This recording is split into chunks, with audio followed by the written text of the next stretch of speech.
Okay, so hear me out. What if Rivian autonomy was camera only? Tesla does cameras only. Well, I'm going to cover up the radars on my RNS and we're going to find out. One of the most talked about decisions in the world of vehicle autonomy is Tesla's decision to go cameras only. Way back in the day, they had radars and sonars on their vehicles, but as of late, it's only been camera and they've been honestly killing it with their self-driving software. Rivian, on the other hand, has 5 radars on their Gen 2 platform, and they're actually going to be adding LiDAR on the next generation Gen 3 autonomy that's going into the R2. But we also know that even though it has all those sensors, the cameras are really what's doing the heavy lifting. In fact, back at Rivian's AI and Autonomy Day in December, Vidya got on stage and said literally that exact phrase, the cameras are doing the heavy lifting. So I did this test about a year ago to see exactly how the system would function if I covered up the radars, and Rivian's software has come a long way since then. What we're testing here is not so much the hardware itself, because Rivian Gen 2 and Tesla Hardware 4 have very similar amounts of compute and very similar camera layouts. So obviously, physically, it should be just fine to handle camera-only self-driving. But the software is what's done a lot of maturing in the last year, and I want to see what's changed. When I did this before, the results were not the best. It was able to sort of build a 3D view of the world going on around it, but it was fairly limited and shaky and it wasn't all that great. But fast forward a year and they've been doing a lot of work on their perception model.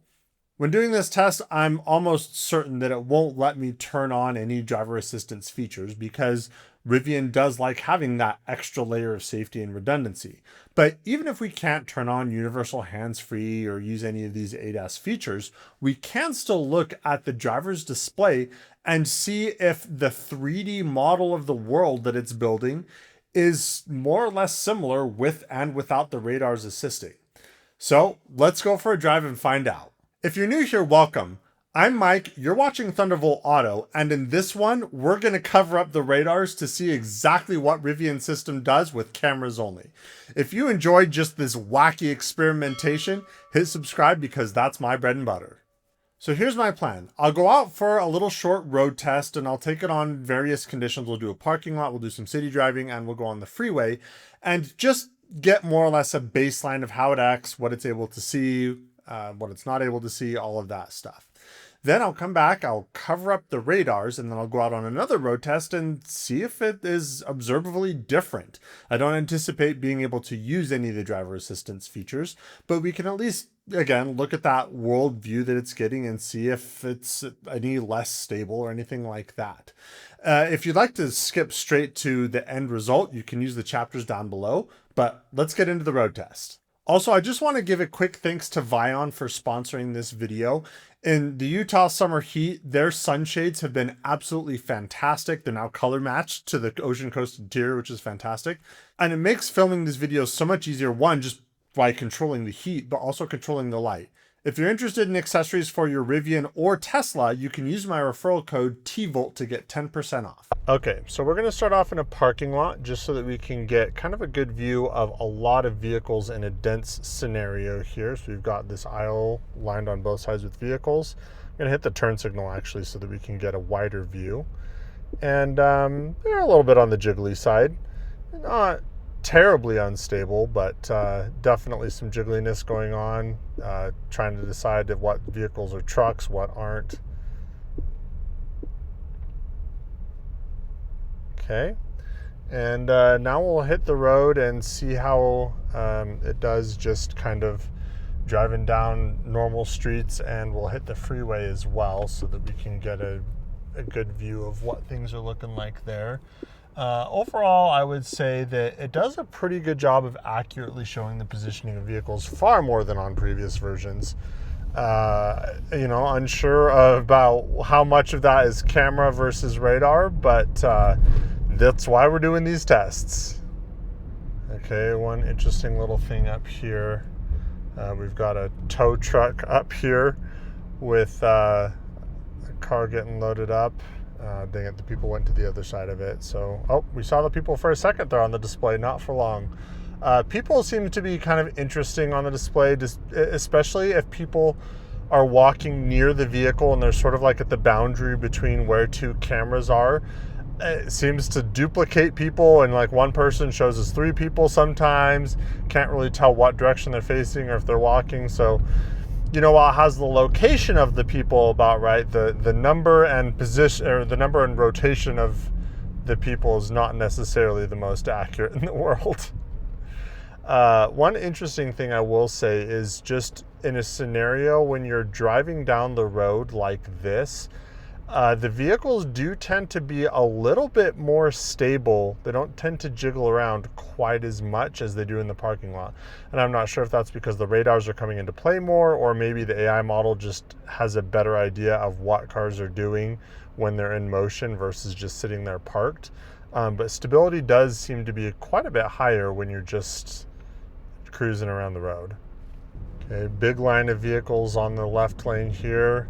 Identified the motorcyclist correctly. You know, as I was saying before, just generally pretty smooth with vehicles in motion, less stability issues than the parked vehicles. One interesting thing to note is we have a construction zone going on here, and there are barrels, but it does not show any objects that aren't people or cars. As you saw going around that corner there, it actually saw pretty far around the corner into opposing traffic. So with the cameras, we are getting some decent distance here. And even though the radars are going to be used for the visualization a little bit, I suspect that they're going to be more heavily in use for driving than for the visualization. I don't expect the visualization to change a lot. We'll engage universal hands-free here. And we do have a wider view here now that we've got a little bit of speed. Normally, we'll only get 2 lanes of visualization. I'm gonna stop here because universal hands-free does not yet know how to merge. But usually we'll get 2 lanes of traffic visualization on either side of the vehicle. Sometimes it'll show vehicles in the 3rd lane out, but that's pretty rare, and it only seems to be when the wide angle front camera catches it. Okay, so I'm going to turn on the turn signal here to do a lane change, and it'll give us a wider view of what's going on. We can't see so far forward, but the camera does kind of like back up a little bit so we can see from above what's going on. A little indecisive about which gap I wanted to shoot there.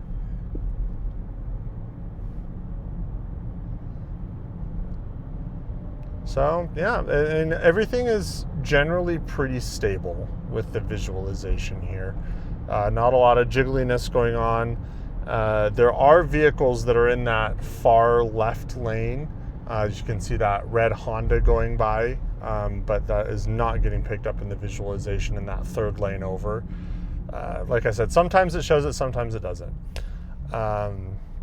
And of course, as vehicles are going by, we're seeing the blind spot monitor lighting up there as cars are coming by.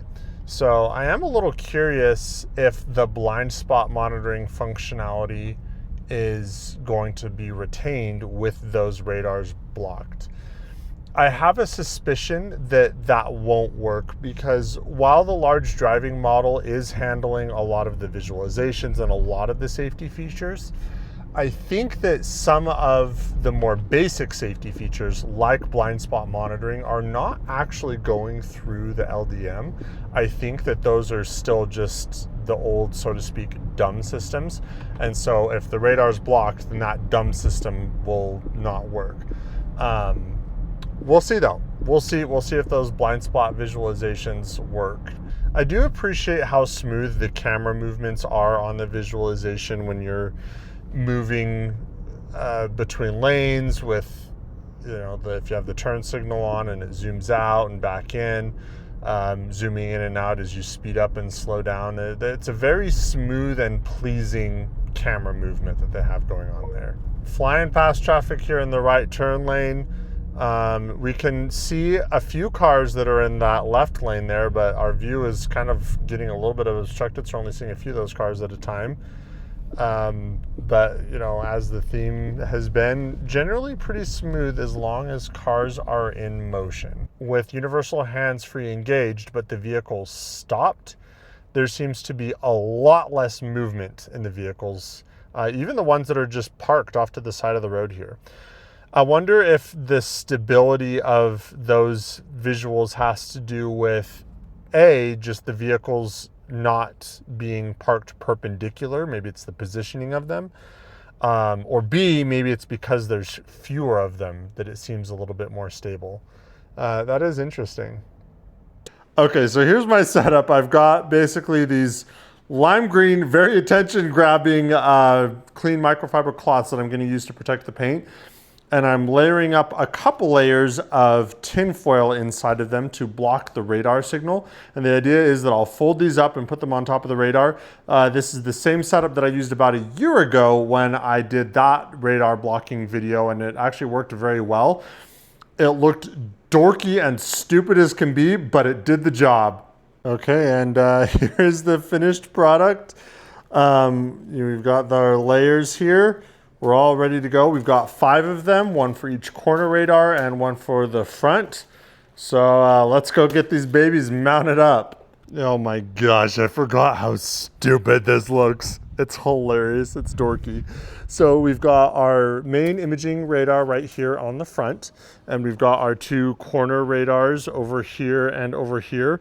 The sonars actually don't come into play for autonomy. These little sensors only can do a couple of feet away from the vehicle, so they won't really change anything. We of course have all of the cameras, so we've got 2 windshield mounted cameras, and we've also got 3 cameras on the mirror. We've got the one that's used for the blind spot and sort of gives a backwards view. We've got the puddle one that gives a 360 top down view, and then we have one that looks a little bit more forward facing. And of course on the rear, we have our rear corner radars all nice and covered up here, looking dorky as ever. And our sonar sensors, again, won't really come into play. But I think we're ready to go. Okay, so we're in the parking lot ready to go. We're already getting warnings about the sensors being blocked. We've got the little messages here, the little malfunction indicator lights saying that forward collision warning and driver assistance functions are not available. As expected. So we will not be able to use universal hands-free or cruise control or anything like that. But we can at least look at the visuals, and that's exactly what I was anticipating. Rivian definitely likes to play it safe, and they don't want to operate with all of the sensors blocked, even though there are cameras. So just a quick scan through the parking lot here. I'm just going to keep the turn signal on so we can get this wider view. It actually looks like we're kind of about the same that we were before. The cars are jiggling around just a little bit, but it seems to be displaying them just as well as it did before. And that's bodes pretty well. Honestly, when I covered up the radars on the last test last year, you know, the visualization still worked, but they definitely got a little bit wonky. It's clear that, you know, from last year till now, they've put a lot of work into training the AI model for detecting vehicles around. Oh, interesting. Just a quick little note on what happened there. The blind spot monitor was going off in a place it really shouldn't have. When everything was uncovered, it didn't go off in this same area. What was likely happening is it hadn't yet realized that the blind spot radars were covered up, and it got some sort of weird signal bounce back from within that tinfoil and cloth contraption. And so it misread that briefly as a vehicle in the blind spot because we kind of got above the speed threshold where the blind spot monitor becomes active. But just not long after this, it realized that it was in fact blocked, and it just muted all blind spot warnings at that point because it didn't want to give any more false positives. And of course, if we try to enable universal hands-free, we'll just get unavailable right now message because the sensors are blocked. And already I've been getting some weird looks. Oh, there's that warning. You can barely see it in the corner of the camera here, but it says that clear radar, the clear rear radar warning just popped back up again now that we're driving at speed. So maybe now that it's really detected that rear radar is blocked, it will just shut up the blind spot warning again. Clearly it was warning at nothing before, so. But yeah, with the vehicles coming towards us, it all looks just about the same as it did before. Some nice stability there with oncoming vehicles. We'll see how it does on the freeway once we have more dense number of vehicles around us. But so far it's looking pretty good. And of note here, the distance between me and the vehicle in front being judged entirely by camera, no radar involved, it seems to be doing a pretty good job, and it looks incredibly stable. It is not jiggling around at all. So again, that just talks to how well Rivian has done with training on their cameras since last year. So it seems like the bones are here that this theoretically could be a camera only system. Now, I don't know that Rivian would necessarily do that, but it certainly looks to be possible with their current hardware stack and possibly even some software modifications, but they wouldn't really require much in the way of software modifications because clearly, at least according to the visuals, it's able to see and perceive things just as well with or without the radars. So then the question becomes naturally, okay, if it's working this well with the radars completely covered up, why have the radars to begin with? And I think it just comes down to the methodology that Rivian is using, that at least for now, they want to take a very measured, cautious approach with their autonomy system. And they really like having that extra layer of redundancy. You know, when the challenging lighting conditions come up, rain, fog, darkness, things like that, they want it to be able to function well even when the cameras aren't functioning at their best, because you know, this is pretty close to ideal for cameras. It's a nice, bright, sunshiny day. Sun glare does cause a little bit of an issue for cameras, but we have pretty good ways of dealing with that at this point. So these are pretty ideal conditions for the cameras, and they want to make sure that everything's functioning well even when conditions aren't ideal. Just a little side note there with the vehicles that are just kind of on the other side of the highway there. Again, visualizing those pretty decently at a distance. But going back to the discussion of why they even have radars to begin with, the other thing too is the computational power, the compute that Rivian Gen 2 has is roughly similar to Tesla's hardware 4. However, when they leverage radars to get distance readings of the vehicles that are at least in the immediate proximity, it doesn't have to work as hard to build a 3D map of what's going on around us as the Tesla system does. So even though, as far as compute goes, they're roughly similar systems, they do have a little bit more headroom on the Gen 2 system just because the radar offloads a lot of that hard work that the cameras would have to do ordinarily. That's not necessarily coming into play here because the software stack isn't quite mature enough to be squeezing out every ounce of compute like the Tesla system is, and we will get there. But at this point, we're not even close to stressing the Gen 2 system.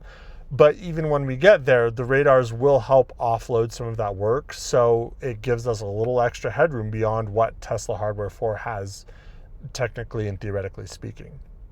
Now, on this slow on-ramp going to the meter, again, things are looking incredibly stable. You know, or not for the little warnings on the lower part of the screen that show that driver assistance is not working, I wouldn't have any idea that anything's going on. Everything is working perfectly. Well, I mean, other than just like the weird looks that I'm getting that I have random shop towels all over the vehicle. So aside from that weirdness, I would never know that anything's going on. Okay, emerging onto the highway. We'll try once again for good measure, but yeah, even basic cruise control is not available with the sensor blocked. So we'll just be doing all the driving ourselves here. But merging on over, honestly, yeah, everything looks just as it always does on the freeway. It has a very good idea of what's going on around. I do want to try and get over into the center of the freeway a little bit more so we can see the visualization on all sides. I don't anticipate that would be any different, because if the radars are assisting the cameras, it's only going to be in the immediate proximity anyway. Once you get past the cars that are just immediately right next to you, the radars don't reach that far, especially the corner radars, because the corner radars can probably only track one, maybe two vehicles, but it's more likely just a single point radar. So, anything that's the next lane over, that's all going to have been cameras anyway the whole time. But it is definitely worth noting here that the blind spot monitor is not functioning here. I do have vehicles that are coming in and out of my blind spot. I don't have any lights coming on the mirrors or the little yellow indicator that pops up on the 3D visualization either. So it definitely turned off the blind spots. Now that I'm thinking about it, I'm assuming that probably what was happening when we were in the parking lot is it hadn't yet disabled the blind spot monitoring. It hadn't yet realized that the sensor was covered. And so it saw that there was a shop towel on top of it. It saw that there was something really close. And so it triggered, oh, hey, there's something close on the radar. And we got above the speed threshold where the blind spot monitoring begins to operate. And so it started to show that at the wrong time, because there was just something right on top of the radar. But eventually it realized, oh wait, that's not something that's right in front of the radar, that's just a blockage. And now at this point it's just completely disabled blind spot monitoring, so I don't get those false positives, which, I do appreciate that. If it knows that there's something blocking the sensor, rather than just annoying me with blind spot warnings constantly that are false positives that don't need to exist, it just mutes it entirely and just says, hey, there's no blind spot monitoring. So you know what? I appreciate that approach. So this is the one place where I actually was able to notice a quality difference between having the radars and not having the radars. When there's vehicles that are passing by at a decent speed, they seem to wiggle around in their lanes a lot more than they usually do. We saw the wiggling in the parking lot scenario, kind of the same with and without the radars. When I was more or less tracking at the same speed as the vehicles around me, it all seemed perfectly similar and stable.